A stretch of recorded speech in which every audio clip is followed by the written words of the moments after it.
Hello, welcome back to my podcast. This is my second one. Last time, I've made a book summary or review for the book The 5 Regrets of Dying. It was pretty interesting. Now, I have a lot of books that I want to discuss, I want to summarize. I started with the books that are around 5 things. It's a very lovely concept. There are a lot of books that about a couple of things, like the 7 Habits of Highly Effective People, the 7 Traits that Make Marriage Work, 12 Rules for Life, 12 Rules for management. So there are some books about a number of things. One of these things are 5 things, books about 5 things. I like these because, I like 5 maybe. So I started with the 5 Regrets of Dying, and today I have the 5 Love Languages. And it's a very interesting book. Again, I will find as many books as I can that are around 5 things. Very interesting book, The 5 Love Languages, very famous, also a bestseller by Gary Chapman. Now, the book is about relationships and marriage specifically.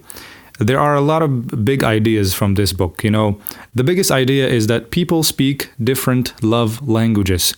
Not everyone likes the same thing. I like going out. I like telling people compliments, but I don't like to receive gifts and so on. So he is a counselor, and after many years, he realized that people have very different love languages. And he summarized those in this book, The 5 Love Languages. He said that after many years of marriage counseling, he realized that there are major 5 languages that people express or, speak these languages to express their love. He also believes that once you identify to learn to speak your spouse's primary language, you will have discovered the key to a long-lasting, loving marriage. There are a lot of big ideas from this book. Some people are led to believe that if we are really in love, it will last forever. However, after getting married and, reality comes in, they feel like, okay, we lost that spark. What are we going to do? Some couples believe, that the end of in-love experience, it means that you are going to be miserable for the rest of your life, or you have to change, you have to get a divorce, you have to end this relationship. However, there's a third alternative, which is that we can recognize that we are not using our spouse's love language.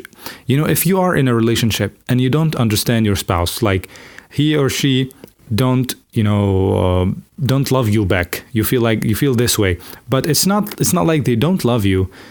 It's not just also about marriage and so on. Maybe your parents think like you love, for example, to get gifts, right? They give you a lot of gifts, but they don't spend time with you, and you think they don't love you because they don't speak to you that much. Maybe your major love language is quality time, which we will get to into a second. So this is the major theme of the book, and it's really interesting once we get into that. So what are the 5 love languages? 1, words of affirmation. 2, quality time. 3, receiving gifts. 4, acts of service. 5, physical touch. So let's take them one by one. Number 1 are words of affirmation. Just straight telling to the person that you love them, or giving compliments like, you look pretty good, you look pretty tonight, and so on. A lot of people, as I said before, find compliments odd. They don't even know how to respond to a compliment nowadays, but some people love receiving words of affirmation, love to hear their spouse or their parents telling them that they love them. So the very, very important language, and a lot of people do not express themselves, and they feel like, why are they acting like this? It's because you don't mention how much you love someone. You have to say it, right? Number 2 is quality time, spending quality time. Now, as I said, you can be like, you think money is your love language, or bringing gifts and so on, but quality time is very, very important, especially for children. If you are a parent, or you are a big brother or sister, whatever, you need to spend quality time with your children, with your brothers and sisters, with your spouse. Quality time is a major, major love language. People feel loved when they spend time with you. I have felt this way with my family, when I decided to give them some attention, they said like they missed me, even though we live in the same house. So they love this. They love spending time together. Quality time is a major, major love language. Number 3 is receiving gifts. Again, I think it's a language for a lot of people. For me personally, I don't think. I can find myself in this book, which is another thing about books. You can reflect upon them. Receiving gifts, a lot of people love this. It can be just a flower or a car or whatever. But, the gift counts from the person that's giving that gift. You can give some gift like, hey, take this, You ask for it, whatever. But, a gift is just a symbol of love. And this is a language for many people who love receiving and giving gifts. It's a very, very major language. And, someone told me that there's a distinction between men and women in receiving gifts. For example, for men, it's about the quality. If you give a man a gift, you will remember it forever. It's an amazing gift, man. Wow. It's like if you give me a car, I will love you forever. But for a woman, it's about the quantity.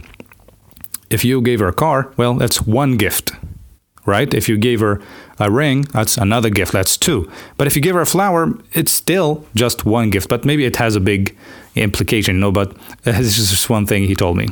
So receiving gifts is love language number 3. Number 4 are acts of service. Taking the trash, washing the dishes, changing the car or cleaning the car, whatever.